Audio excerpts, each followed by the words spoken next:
nom du Père et du Fils et du Saint-Esprit. Amen.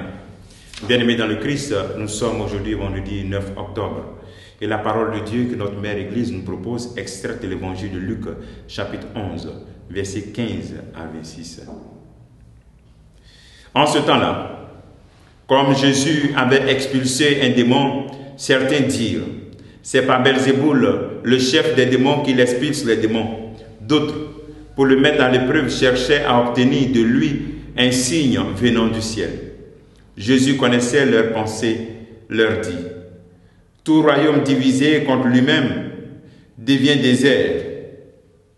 Ses maisons s'écroulent les unes sur les autres.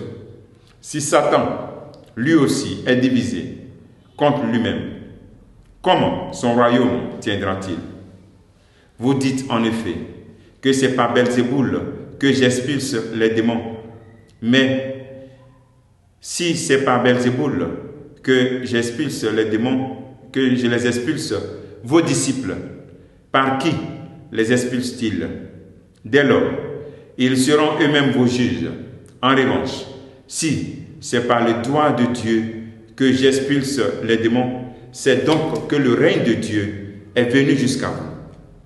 Quand l'homme fort et bien armé garde son palais, tout ce qui lui appartient est en sécurité.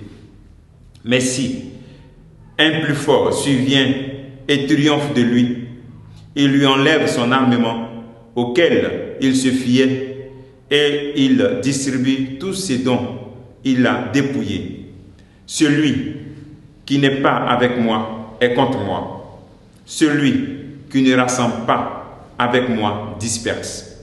Quand l'esprit impur est sorti de l'homme, il parcourt des lieux arides en cherchant où se reposer. Et il ne trouve pas. Alors, il se dit, je vais retourner dans ma maison, d'où je suis sorti. En arrivant, il la trouve balayée et bien rangée. Alors, il s'en va et il prend d'autres esprits encore plus mauvais que lui. Au nombre de 7, il entre et s'y installe. Ainsi, l'état de cet homme-là est pire à la fin qu'au début. Acclamons la parole de Dieu. Louange à toi, Seigneur Jésus. Bien-aimés dans le Christ, la parole de Dieu en ce jour nous invite à découvrir le Seigneur qui a l'œuvre, mais son œuvre est critiquée.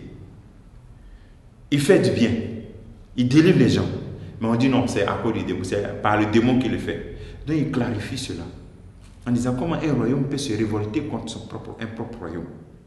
Et il dit une maison qui est bien gardée, on ne peut pas rentrer, venir enlever, non, on ne peut pas. Voilà. Alors le premier élément que nous pouvons avoir comme enseignement pour aller à l'essentiel, c'est d'abord de comprendre que toujours, il y a une mauvaise interprétation des bonnes actions. Quelles que soient les bonnes actions que tu feras, il y aura toujours des gens qui vont trouver en cela des mauvaises interprétations. Qui vont trouver en cela du mauvais dedans. C'est comme ça. Donc même Jésus a vécu ça. Lui qui faisait beaucoup de bien, voici que on dit c'est au nom du démon qu'il le fait. Ça fait mal. Maintenant que toi, tu fais du bien. Parce que les gens disent, parlent mal, ou bien les gens interprètent mal ton bien, tu arrêtes. Jésus n'a pas arrêté de faire du bien. Il a continué à expulser encore les démons. Il a continué à délivrer les gens. Parce qu'il faisait du bien. Et les gens en avaient besoin. Jésus détruit leur accusation en démontrant l'incohérence de cette accusation, en disant que non, comment un royaume peut se révolter contre lui-même. Deuxième élément, l'avènement du Christ signe l'arrêt du pouvoir du mal sur ceux qui sont avec le Christ. Le pouvoir du mal. Avec Jésus qui arrive, le règne de Satan est en déclin. En déclin. Ce sont les signes qui accompagnent ce royaume-là. Maintenant, pourquoi toi, qui as fait vraiment le don de ta vie à Dieu, qui crois en Dieu, tu crois encore que Satan règne dans ta vie. Tu as peur des œuvres du mal. Tu as peur des œuvres du démon. Étant un enfant de Dieu, le Seigneur nous invite tout simplement à rendre notre maison propre, à trouver les armes pour tenir notre maison toujours propre. Parce que quand tu as chassé le démon dans ta vie par le baptême, par des décisions fortes, il va aller chercher encore 7 autres pour revenir. Mais tu dois persévérer dans la prière. Souvent dans la vie spirituelle, quand tu vois que tout va bien, tu relâches la prière, tu relâches tes engagements. Non, c'est là maintenant qu'il profite, comme Pierre le dit. Attention, il rôde autour de nous comme un lion. Il cherche la petite faille et puis il attaque.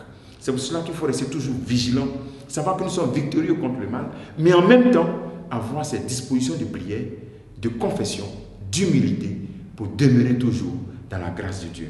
Que le Seigneur donne cette grâce de faire toujours du bien et de savoir que le règne du mal est en chute et que l'avènement du Christ annonce déjà le déclin du mal. Que le Seigneur te bénisse et que nous bénisse tous en ce jour. Au nom du Père et du Fils et du Saint-Esprit. Amen.